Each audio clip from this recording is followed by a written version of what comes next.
Mes chers compatriotes, Togolaises et Togolais, chers patriotes panafricains, après le laborieux passage à Paris le 7 avril 2021, dans le cadre d'une visite, les usurpateurs en quête du Saint Graal, le sésame de l'accès à la cour de l'Élysée, privilège que le président sortant n'eut jamais auparavant.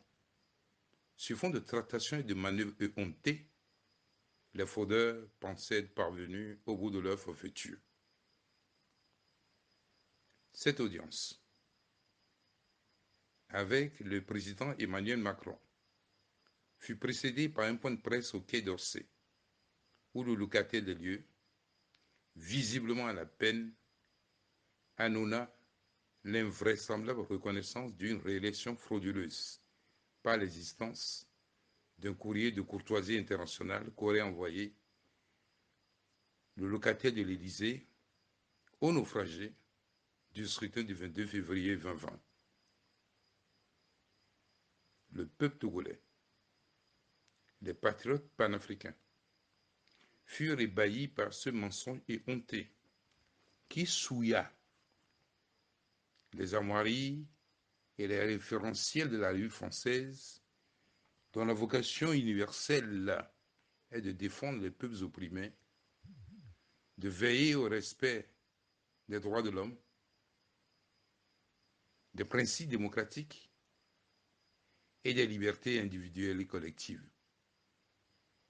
Se sentant doublement trahi en tant que citoyen français et élu de la nation à l'Assemblée nationale française, le député de la Haute-Garonne, M. Sébastien Nadeau, membre de la commission Affaires étrangères, saisi dans une correspondance en date du 13 avril 2021, M. Jean-Yves Le Drian, pour exiger la publication du fameux courrier de courtoisie, convaincu après toutes ses recherches que la lettre de félicitations publiée le 30 mars 2020, comme et celle de l'UE et de l'Allemagne, sont des faux et usage de faux grossiers fabriqués depuis la Maison Bleue pour duper l'opinion nationale et internationale de l'adhésion des puissances européennes à une improbable victoire obtenue dans les urnes à l'issue du scrutin du 22 février 2020. Par réponse, en date du 25 mai 2021, M. Le Drian lui fit savoir que les échanges chefs d'État ne sont pas rendus publics, démontrant ainsi son embarras par rapport à ces actes criminels posés par un régime qui a perdu la raison face à une débâcle électorale sévère. Depuis plus d'1 an que nous dénoncions cette imposture. C'est maintenant que M. Le Drian s'est réveillé avec sa rencontre à Paris, avec celui qui désespérément est à la recherche d'un bouée de sauvetage pour s'acheter une légitimité que les urnes lui ont refusée. Mes chers compatriotes, Togolaises et Togolais, chers patriotes panafricains,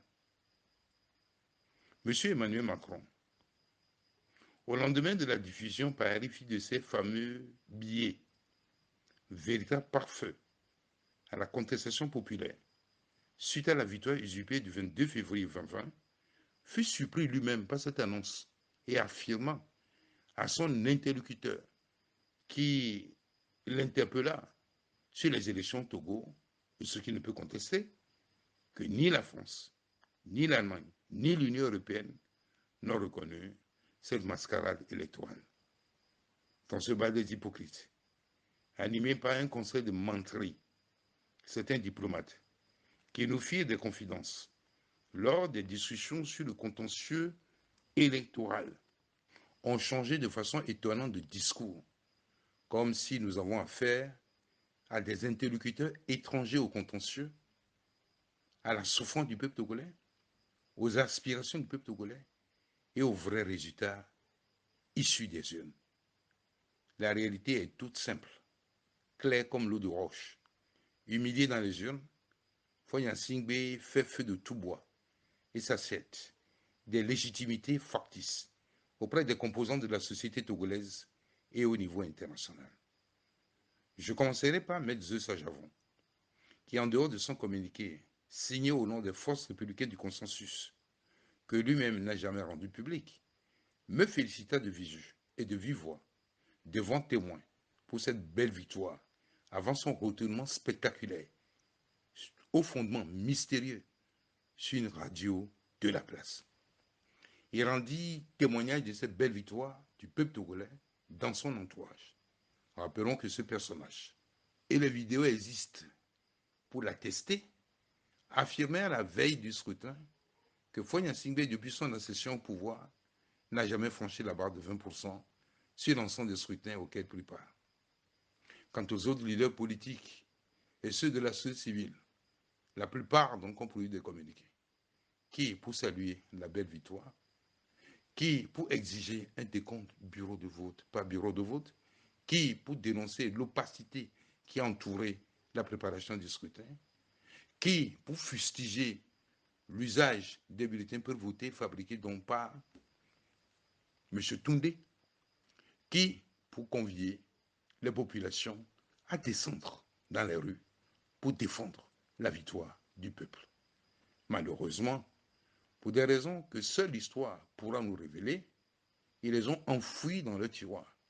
Et ce sont des patriotes engagés et revulsés donc par cette attitude qu'ils nous les ont fait parvenir 6 mois après le scrutin. Comment peut-on expliquer cette posture? Heureusement qu'ils n'ont pas franchi le Rubicon, car aucun d'eux n'a salué la victoire apocryphe de l'usurpateur. Je rends hommage aux partis qui ont salué la victoire de la DMK et l'ont assumé, à l'instant du PNP, le Parti des démocrates, le PSR. Je rappelle aussi que M. Herman Cohen, ancien sous-secrétaire d'État aux affaires africaines du gouvernement américain, qui ne lit pas dans une boule de cristal, nous a félicités et reconnu notre victoire. Je parlerai également donc le doute profond qui mit feu M. Yaovi Agbouibo du CAR sur les résultats provisoires publiés par la CENI à une grande vitesse qui interroge. Tous ces communiqués relatifs au scrutin du 22 février 2020 ont été recueillis et transmis à toutes les ambassades du Togo, y compris le G5, pour information et pour une appréciation conséquente. Et c'est donc avec une grande déception pour ces personnages qui reconnaissent la crise profonde que traverse le Togo sans avoir eu le courage de faire la jonction avec le dernier hold-up électoral de trop dont le peuple togolais est victime. De manière éhontée, ils tiennent un discours qui fait d'eux des soutiens actifs à la dictature. Mais je suis persuadé qu'ils reviendront bientôt à la raison, à la sagesse et à la responsabilité. Mettre un côté sur une jambe en bois est une fuite en avant qui ne résout pas durablement le problème. La vérité est là et nul n'a le pouvoir de la dissimuler, pervertir durablement. Qui au Togo méconnaît le réel vainqueur du scrutin du 22 février 2020? Ceux qui hier proclamaient Urbi et Orbi que le vainqueur du scrutin du 22 février 2020, ce n'est ni Agboume ni Fort, se sont tus depuis que Fort ou Forceps conserve dans l'indignité et dans l'illégitimité totale la direction du pays. Le peuple des profondeurs a publicité un homme politique d'expérience agissant pour la libération du pays. Et c'est l'establishment politique et civil qui, sous les feux de la terreur et de la séduction, s'oppose à la mise en œuvre de l'expression de la volonté populaire exprimée dans les urnes le 22 février 2020. Incroyable. L'écosystème de Uni, c'est que son champion a été bel et bien atomisé dans les urnes, comme en témoigne cette déclaration devant témoins du premier émissaire que le naufragé envoya pour négocier un marché gré à gré sur le dos du peuple. Je cite, « Nous avons volé ta victoire, mais tu ne peux nous envoyer en prison car nous avons le contrôle des forces de défense et de sécurité. » Il ne peut le nier car il a servi la même version à bien d'autres personnes. Quant aux autres émissaires qui me confessèrent la même réalité, puis se sont repliés dans le déni, ils répondront devant le tribunal de l'histoire et devant Dieu. Dans ce combat, pour la vérité des urnes, la justice menée avec détermination et pugnacité par tous les patriotes, nous avons saisi le président de l'Union africaine, celui de la CEDEAO, le président de la commission de la CEDEAO, M. Émile Brou. Depuis, silence radio. Ils ne diront pas demain qu'ils n'en étaient pas informés. Quant au président Macron, en dehors de la lettre ouverte du prélat, Monseigneur Fanoko Philippe Podron, tous les jours que Dieu fait, plusieurs tweets de notre écosystème et des amis du Togo l'interpellent pour plus de cohérence dans les principes affirmés et les actes dont il est responsable. Il a l'obligation morale et politique de contribuer à rétablir le peuple togolais dans ses droits et prend ses distances par rapport à un entourage qui, sans foi ni scrupule, l'induit en erreur. Une exhortation de la part d'un homme qui a prédit son élection en 2017. Il y a bientôt 60 ans que la France tarde encore à faire la preuve qu'elle n'a rien à voir avec l'assassinat du premier président démocratiquement élu, feu Sylvanus Olympio. Preuve qu'elle ne peut prendre le risque de sacrifier la vie et l'avenir de 8 500 000 âmes qui ont rejeté la dictature par les urnes.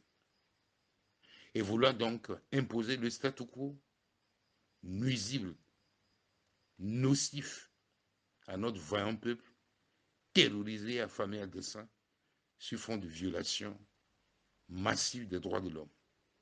Ce serait, de sa part, une grave faute politique. Togolaises et Togolais, mes chers compatriotes, chers patriotes panafricains, la lutte populaire est invincible. À compter de ce jour, chaque Togolaise et chaque Togolais doit se considérer comme un libérateur exclusif de notre pays, de la servitude, de l'esclavage, de l'injustice et de l'arrogance. C'est un impératif catégorique et patriotique. Nous n'avons plus d'autre choix que de nous mobiliser tous pour mettre fin à cette dictature.